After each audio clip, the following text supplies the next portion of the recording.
Hello hello hello welcome back to the underdogs Acharya. तो हम पढ़ रहे थे डिटर्मिनेंट्स ऑफ एथिक्स एंड उसमें हम कर चुके थे अभी तक साइकोलॉजिकल डिटर्मिनेंट्स जिसमें कि ह्यूमन कॉन्शियस एंड इंट्यूशन है, और पर्सनल डिटर्मिनेंट्स में लीडरशिप। और आज पारी है पर्सनल डिटर्मिनेंट्स में फिलॉसफीज के कौन कौन सी फिलॉसफीज हैं जो हमारी एथिक्स को डिटरमाइन करती हैं।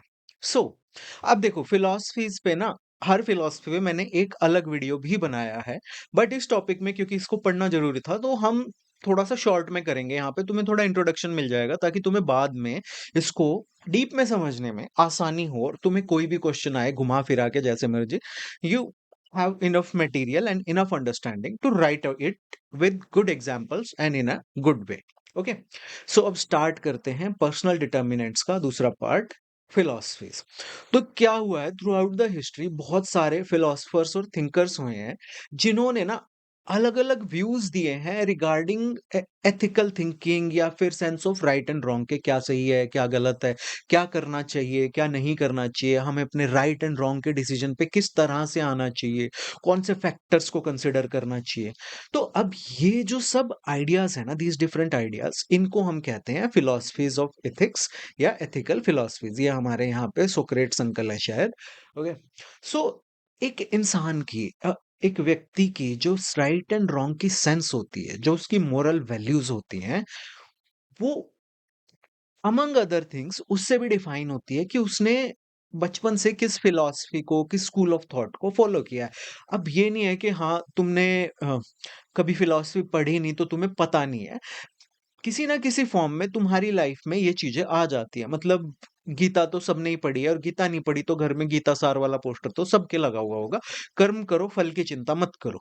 तो कुछ लोग हैं वो इस चीज को फॉलो करते हैं, इरिस्पेक्टिव ऑफ तुम यूपीएससी की प्रिपरेशन करने के लिए जा रहे होगे तो तुम्हारे घर वालों ने भी, तुम्हारे पेरेंट्स ने भी कहा होगा कि बेटा कर्म करना फल की चिंता मत करना। ओके, सो कोई ना कोई फिलॉसफी होती है जो कि देख के सुन के पढ़ के हम बड़े होते हैं, और जिसने हमारे चाइल्डहुड टीनेज ईयर्स में, जिनको हम अपने फॉर्मेटिव ईयर्स कहते हैं, उसमें हमको इम्पैक्ट किया होता है, अफेक्ट किया होता है।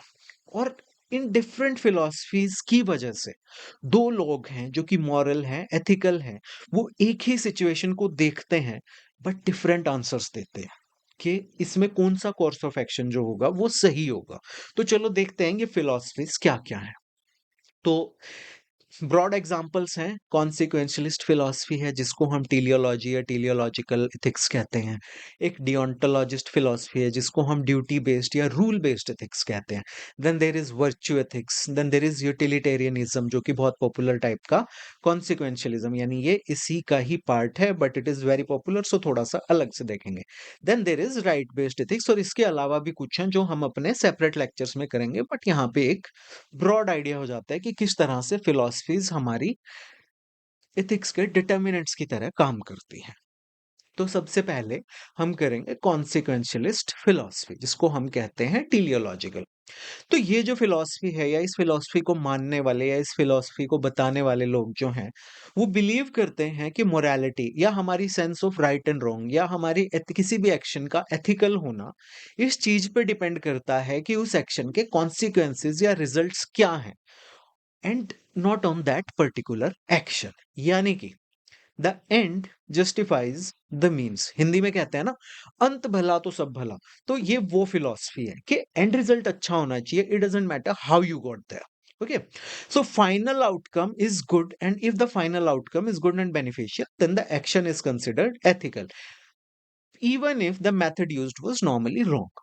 Okay, so what matters most is कि जो तुम्हारा एक्शन है उसने, मान लो अगर उसको क्वांटिफाई करें तो उसके रिजल्ट में there are 10 good things and there are 2 bad things, then that action will be considered ethical इस फिलॉसफी के अकॉर्डिंग। फॉर एग्जाम्पल, एक गरीब आदमी खाना चुराता है एक दुकान से क्योंकि उसकी फैमिली जो है इट इज स्टार्विंग, और उसके पास कोई पैसा नहीं है खाना खरीदने के लिए। तो कॉन्सिक्वेंशलिस्ट फिलॉसफी है जो जिसको हम पढ़ रहे हैं, ये कहती है कि इस एक्शन को हम सही मानेंगे क्योंकि इसका जो रिजल्ट है ना वो अच्छा है, और अगर वो नहीं चुराता खाना तो उसकी वाइफ और उसके बच्चे जो हैं वो भूखे मर जाते हैं। ओके, सो बिकॉज उसने उनको भूख से मरने से बचाया है, that is why this action is ethical, because यहाँ पे जो पॉजिटिव आउटकम है एक्शन की, that is saving lives, it outweighs the negative act which is the stealing. यानी कि चोरी करने का जो उसका अपराध है या जो उसका एक्शन है, वो बेशक गलत है, बट क्योंकि उसका रिजल्ट सही है, दैट इज वाई ये जो एक्शन है ये एथिकल है। एक और एग्जांपल देखते हैं। अब ये डॉक्टर साहब है, ओके, और ये इनका पेशेंट है। ये पेशेंट है ना बहुत ज्यादा बीमार है, बट स्टिल डॉक्टर इसको झूठ बोल देते हैं कि भाई तू जल्दी ठीक हो जाएगा, ताकि जो पेशेंट है वो होपफुल रहे। And because hope is the biggest medicine, he fights the disease better. Although lying is generally wrong और उसको हम अनएथिकल मानते हैं, बट जो कॉन्सिक्वेंशलिस्ट फिलॉसफी है वो कहती है कि इस केस में झूठ बोलना सही है, क्योंकि इसकी वजह से एक अच्छा रिजल्ट आ रहा है कि पेशेंट के जो रिकवरी के चांसेस हैं वो इंप्रूव हो जाते हैं। हाउसफुल में डायलॉग है ना, एक झूठ से अगर किसी का घर बसता है तो वो झूठ झूठ नहीं है। वही बात यहाँ पे है। सो कॉन्सिक्वेंशलिस्ट जो होते हैं, जो इस फिलॉसफी में मानते हैं, वो ये नहीं पूछते कि कोई पर्टिकुलर एक्शन अपने आप में अच्छा है या नहीं है। वो ये पूछते हैं कि क्या इस एक्शन का जो रिजल्ट है, will it bring more benefit than harm. तो ऐसे और क्या एग्जांपल्स हैं जो तुम सोच सकते हो? अगर सोच सकते हो तो कमेंट्स में लिखो। देन देयर इज नंबर 2 पे है तुम्हारी डियोंटोलॉजिस्ट फिलॉसफी, जिसको हम कहते हैं ड्यूटी बेस्ड और रूल बेस्ड एथिक्स। अब ये फिलॉसफी ना बिल्कुल पहले वाली की ऑपोजिट है। ये फिलॉसफी कहती है कि किसी भी एक्शन की राइटनेस एंड रॉन्गनेस उस एक्शन पे डिपेंड करती है, उसके रिजल्ट पे नहीं। ओके, यानी कि वो कह रही थी कि रिजल्ट अगर अच्छा है तो एक्शन सही है, बट ये कह रही है कि इट डजंट मैटर रिजल्ट अच्छा है या बुरा है, एज लॉन्ग एज एक्शन अच्छा होना चाहिए तो ही उसको हम एथिकल मानेंगे। सो ये लोग मानते हैं कि कुछ एक्शंस जो हैं वो इंट्रिंसिकली राइट होते हैं, यानी कि वो सही होते हैं, और कुछ हैं जो गलत होते हैं तो बस गलत होते हैं। ये लोग मानते हैं झूठ बोलना गलत है तो गलत है, तुम्हें किसी भी हालत में झूठ नहीं बोलना। चोरी करना गलत है तो गलत है, तुम्हें किसी भी हालत में चोरी नहीं करना। Okay, so you must do what is right even if the result is bad और हार्मफुल। एंड गांधी जी इस फिलॉसफी में बहुत स्ट्रिक्टली मानते थे, इसलिए उन्होंने चौरी चौरा में जो वायलेंस हुआ उसके बाद अपना नॉन कॉपरेशन जो मूवमेंट था उसको वापस ले लिया। बिकॉज ही बिलीव्ड कि अगर वायलेंस करके हमको अच्छा रिजल्ट मिल रहा है, हमारा देश आजाद हो रहा है, then I won't take wrong action for the right result. Okay, मेरा एक्शन भी सही होना चाहिए, नॉन वायलेंस का होना चाहिए। तो he used to believe in this deontologist philosophy, duty based और rule based ethics. Okay, so simple words में कि follow the rules, do your duty, no matter what happens. और यही बात हमें गीता भी कहती है, कर्म करो, फल की चिंता मत करो। तो की आइडिया क्या है यहाँ पे? Morality is about obeying moral rules और duties, not about calculating the consequences. Example देखो, एक तो गांधी जी वाला एग्जाम्पल हो गया। अब एक सिंपल हम थोड़ा सा डम वाला एग्जाम्पल देखते हैं। ओके, तुम्हें पता है कि मतलब तुम्हारा फ्रेंड है ना, वो झूठ बोल के आया अपने घर पे, अपनी गर्लफ्रेंड के साथ चला गया वो नाइट आउट पे, और कहा गया कि मैं तो ना अपने फ्रेंड के घर जा रहा हूँ, यानी तुम्हारे घर जा रहा हूँ। अब रात को उसकी मम्मी फोन करती है कि वो राहुल है तुम्हारे यहाँ पे, कह के गया था तेरे पास आ रहा है। अब तुम्हारे पास तो नहीं है, बट तुम झूठ बोल देते, हाँ हाँ आंटी यहीं पे है, सो गया वो पढ़ाई करके सो गया, थक गया था। क्यों? क्योंकि तुम अगर सच बोलते तो उसकी कुटाई होती, रात को इसकी मम्मी उसको लेने आ जाती और उसकी कुटाई होती। सो तुमने झूठ बोल दिया, बट डियोंटोलॉजी के हिसाब से ये गलत है। डियोंटोलॉजी के हिसाब से तुम्हें सच बोलना चाहिए कि आंटी यहाँ नहीं है और वो अपनी बंदी के साथ तफरी मार रहा है, नाइट आउट पे गया है। क्यों? Because telling the truth is the right action in itself, इस थ्योरी के हिसाब से।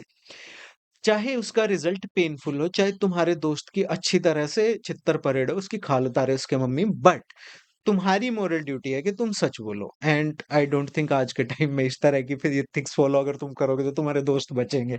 ओके, सो अनदर एग्जांपल है कि एक स्टूडेंट है, ये बैठा है यहाँ पे, ये पढ़ा नहीं, तो ये एग्जाम टाइम में ये अपनी बंदी से लड़ रहा था, सारी सारी रात फोन पे आर्ग्यूमेंट कर रहा था, तो उससे क्यों बात करती है, उससे क्यों करती है, तो ये पढ़ नहीं पाया। अब ये पढ़ नहीं पाया तो इसको पता है कि अगर ये चीट नहीं करेगा तो ये फेल हो जाएगा। अब एक डियोंटोलॉजिस्ट जो है, जो डियोंटोलॉजिस्टिकल या एथिक्स में मानता है, अगर ये मानता है तो ये कहेगा कि I refuse to cheat because cheating is wrong by nature. चाहे ना चीट करने से मैं फेल हो जाऊं, it doesn't matter, but I won't do anything wrong. Okay, so do the right thing because it is the right thing regardless of the consequences. सही काम करो, क्योंकि वो सही है, नॉट बिकॉज़ के उसके रिज़ल्ट सही हैं। रिज़ल्ट सही हो या गलत हो, तुम्हें अच्छा काम ही करना चाहिए। ओके, अब तीसरा है तुम्हारा वर्च्यू एथिक्स। तो ये उन दोनों से बिल्कुल अलग है। ओके, हमें अपने में मत मिलाइए, हम अलग हैं। तो ये कहता है it focuses on the character of the person rather than the action itself. अब वो दोनों तो एक्शन पे फोकस कर रहे थे कि जो तुम कर रहे हो, एक कह रहा था कि उसका रिजल्ट क्या है और एक कह रहा था कि वो एक्शन क्या है। बट ये कह रहा है कि ना मुझे रिजल्ट देखना है, ना मुझे एक्शन देखना है। मुझे ये देखना है कि तुम इंसान किस टाइप के हो, तुम्हारा कैरेक्टर कैसा है। Okay, it is more concern about who I becoming than with what should I do. कि मैं क्या ये एक्शन करने से मैं एक अच्छा इंसान बनूंगा। ठीक है, तो ये उस पे फोकस करता है। तो ये फिलॉसफी पूछती है कि किसी भी सिचुएशन में एक good honest brave fair and kind person क्या करेगा। तो यहाँ पे मेन गोल जो है वो है गुड मॉरल हैबिट्स को डेवलप करना, वर्च्यूज को डेवलप करना, जैसे कि ऑनेस्टी होगी, करेज हो गया, कंपैशन, जस्टिस, ह्यूमिलिटी, इंटीग्रिटी, ताकि एक इंसान जो है, एक व्यक्ति है, वो बेटर ह्यूमन बीइंग बन सके। तो यहाँ पे की आइडिया क्या है, if you train yourself to be a virtuous person, you will naturally do the right thing when faced with difficult situations. अगर तुम अपने आप को एक वर्चुअस पर्सन बनने के लिए ट्रेन करते हो, तो जब तुम्हारे सामने डिफिकल्ट सिचुएशन आएगी ना, तो तुम्हारा जो नॉर्मल रिएक्शन होगा, that in itself will be an ethical action. Okay, for example, तुम्हें एक वॉलेट पड़ा हुआ मिलता है, बहुत वॉलेट मिल रहे हैं भाई इस सीरीज में। सो उसमें बहुत सारे पैसे हैं। अब अगर तुम एक कॉन्सिक्वेंशलिस्ट थिंकिंग से सोचते हो, तो तुम ये सोचोगे कि मैं इसको रख लूं, बट अगर मैं पकड़ा गया तो क्या होगा। तुम कॉन्सिक्वेंसेस के बारे में सोच रहे हो, या तुम सोच रहे हो कि इस पैसे का मैं क्या क्या कर सकता हूँ। अगर तुम डियोंटोलॉजिस्ट थिंकिंग से सोचते हो, तो तुम यहाँ पे सोचोगे कि क्या इसको रखना रूल्स के अगेंस्ट है। Okay, you will focus on the rules. But एक वर्च्यू एथिक्स वाला इंसान है, जो वर्च्यू एथिक्स में बिलीव करता है, वो ये सोचेगा कि am I acting with honesty and integrity right now, कि अगर मैं इसको रख रहा हूँ या मैं इसको दे भी रहा हूँ, तो how am I acting, what kind of person am I becoming by doing this action. And because they value the virtue of honesty, they will return the wallet to its owner. Okay, even if no one is watching, and they could easily keep the money, कि किसी को दिखाने के लिए नहीं कर रहे हैं, वो इसलिए कर रहे हैं because they are a good person, उनका कैरेक्टर जो है वो अच्छा है। So virtue ethics teaches us to focus on building a good character so that doing the right thing becomes natural. अब नेक्स्ट है यूटिलिटेरियनिज्म। ये कॉन्सिक्वेंशलिज्म जो सबसे पहले पड़ी थी ना, रिजल्ट वाली, ये उसी का एक प्रैक्टिकल वो है, ऑफशूट है, इसको मान सकते हैं हम। तो ये एक इसका ना एक लाइन में इसको याद रखने का तरीका है, ग्रेटेस्ट ओ सॉरी इसको काट दो, maximum happiness to the maximum number of people. किसी भी एक्शन को अगर तुम्हें यूटिलिटेरियन पैरामीटर्स पे एनालाइज करना है, तो ये देखो क्या वो एक्शन ज्यादा से ज्यादा लोगों के लिए ज्यादा से ज्यादा हैप्पीनेस क्रिएट कर रहा है। ओके, सो यूटिलिटेरियनिज्म जो है वो एक प्रैक्टिकल एथिकल फिलॉसफी है, जो किसी भी एक्शन को जज करती है कि वो सही है या गलत है, by how much overall happiness it creates, कि वो कितनी हैप्पीनेस क्रिएट करता है। ओके, तो it focuses on the total benefit और net happiness of an action, कि वो जो सोसाइटी में कोई भी एक्शन, चलो एग्जांपल से समझते हैं, तो सेम ही चीज रिपीट हो रही है। अब गवर्नमेंट ने क्या किया, मान लो कि गवर्नमेंट ने कहा कि जो अल्ट्रा रिच लोग हैं ना, जैसे अंबानी टाटा टाइप, उन पे हम टैक्सेस बढ़ा देंगे, एंड वो जो पैसा कलेक्ट होगा उससे हम गरीबों को, मिडिल क्लास को फ्री हेल्थ केयर और एजुकेशन देंगे। अब क्या होगा, जो तुम्हारे अल्ट्रा रिच लोग हैं जिन पे टैक्स का बर्डन बढ़ गया है, वो दुखी होंगे, उनको परेशानी होगी कि यार नुकसान हो गया, अब तो मॉरिशस से और ज्यादा हमको पैसा राउट करना पड़ेगा। बट जो करोड़ों गरीब लोग हैं, वो खुश होंगे कि अब उनका एजुकेशन और हेल्थ केयर का खर्चा जो है वो कम हो गया। ये एक्शन जो है ये यूटिलिटेरियन है, बिकॉज ये 100 के बदले 1 करोड़ लोगों में हैप्पीनेस लेके आ रहा है। Okay, so greater the maximum happiness for the maximum number of people it is bringing. तो वो 100 का दुखी होना it's okay according to this. दूसरा है कि हाँ, ये मैंने आपको बता दिया, this policy is right because इससे जो सोसाइटी में ओवरऑल हैप्पीनेस है ना, वो बढ़ रही है। The benefit to large number of poor people outweighs the unhappiness of smaller number of rich people. Okay, एक और एग्जांपल से समझते हैं। एक सिटी है, सिटी की जो म्युनिसिपैलिटी है वो डिसाइड करती है कि हम एक नया पब्लिक पार्क बनाएंगे, उसमें एयर जिम बनाएंगे, वॉकिंग ट्रैक्स बनाएंगे, साइकिलिंग ट्रैक बनाएंगे, ये सब करेंगे। बट उसको बनाने के लिए हमें वहां पे जो कुछ 10-20 जो पुराने घर है ना, उनको तोड़ना पड़ेगा।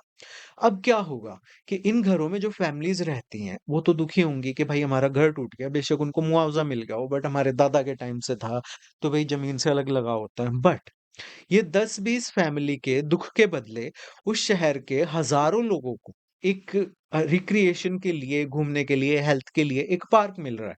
सो यूटिलिटेरियनिज्म जो है वो इसको, इस डिसीजन को सपोर्ट करेगा, बिकॉज यहाँ पे टोटल हैप्पीनेस क्रिएटेड जो है, it is much greater than the total sadness. Okay, तो किसी भी एक्शन को यूटिलिटेरियनिज्म पे जज करने का जो पैरामीटर है कि does this action bring the greatest good to greater number of people. तो अब उसमें 10-20 लोग दुखी हो रहे हैं, 100, तुम ये लगा लो ना, अगर 1 करोड़ लोगों को खुश करने के लिए 1 लाख लोग दुखी हो रहे हैं, तो ये फिलॉसफी उस एक्शन को सही बता देगी। इसकी अपने डिसएडवांटेजेस हैं जो हम डिटेल में पढ़ेंगे जब इसको हम अलग से एक लेक्चर में करेंगे। और पांचवा है इसमें राइट बेस्ड एथिक्स। तो ये किसी भी एक्शन को सही या गलत करके जज करता है ऑन द बेसिस कि क्या वो एक्शन किसी के बेसिक ह्यूमन राइट्स हैं उसको रिस्पेक्ट कर रहा है। अब देखो, हर इंसान के ना कुछ फंडामेंटल राइट्स होते हैं, तुम्हारे भी हैं, मेरे भी हैं, इंडिया में तो कॉन्स्टिट्यूशन प्रोवाइड करता है, जैसे कि right to life, right to freedom, right to equality, privacy, dignity. Court ने भी बहुत सारे बता रहे, right to sleep, right to clean air, right to clean environment, etcetera etcetera. So according to this philosophy, कोई भी एक्शन गलत होगा अगर वो इन सब राइट्स में से किसी भी राइट्स को वायलेट करता है। ठीक है, चाहे फिर उस एक्शन का एंड रिजल्ट अच्छा ही क्यों ना हो, और चाहे कितने ही लोगों को वो बेनिफिट पहुंचा रहा हो, बट अगर वो एक इंसान का भी बेसिक राइट वायलेट कर रहा है, फंडामेंटल राइट वायलेट कर रहा है, तो वो एक्शन जो है वो गलत है। तो अपने आप से ये यूटिलिटेरियनिज्म जो है उसके अगेंस्ट हो गया ना, क्योंकि उसमें तुम 10-20 लाख लोगों के राइट्स को वायलेट कर सकते हो अगर वो उससे ज्यादा लोगों को हैप्पीनेस पहुंचा रहा है। बट यहाँ पे ये कह रहा है कि एक भी इंसान का अगर तुमने राइट वायलेट किया, तो वो एक्शन जो है वो अनएथिकल हो गया। ओके, अब देखो एग्जाम्पल से समझते हैं। मान लो पुलिस ने ना एक टेररिस्ट को पकड़ लिया है जिसने कहीं पे बॉम्ब लगाया हुआ है, और जिससे सैकड़ों हजारों लोगों की जान जा सकती है। अब पुलिस कहेगी कि हम इसको टॉर्चर करते हैं इंफॉर्मेशन, ताकि ये जल्दी से दे दे और हम जान बचा सके। यूटिलिटेरियनिज्म तुमको कहेगा कि ये एक्शन सही है। बट राइट्स बेस्ड एथिक्स जो है, जो कि जनरली ह्यूमन राइट्स वाले लोग फॉलो करते हैं, वो कहेगा कि it is wrong to torture terrorist, because वो भी एक ह्यूमन बीइंग है, उसके भी बेसिक राइट्स हैं, और उन बेसिक राइट्स का एक पार्ट है टॉर्चर ना होना। और अगर इस राइट को हम वॉयलेट करेंगे तो it is unethical, no matter तुम कितनी लाइफ उससे बचाते हो। Even if torturing him will produce a greater good, it is still morally unacceptable because it violates a fundamental human right. तो ये तो थे हमारे पर्सनल डिटर्मिनेंट्स, हमने ये कर लिया है। अब ये इसमें लीडरशिप और फिलोसफीज हो गया है। अब नेक्स्ट लेक्चर में हम ये वाले पार्ट्स करेंगे। ओके, इस लेक्चर का पीडीएफ डाउनलोड करने के लिए आप मेरे टेलीग्राम चैनल पे जाके इसको डाउनलोड कर सकते हैं। And thank you for watching. Like, share, subscribe and notification icon को भी दबा लेना ताकि नेक्स्ट लेक्चर का आपको पता लग जाए। You are watching the underdogs Acharya, take small steps every day, ताकि आप बड़े गोल को आसानी से अचीव कर सको। यह है आज का motivation. Have a great day.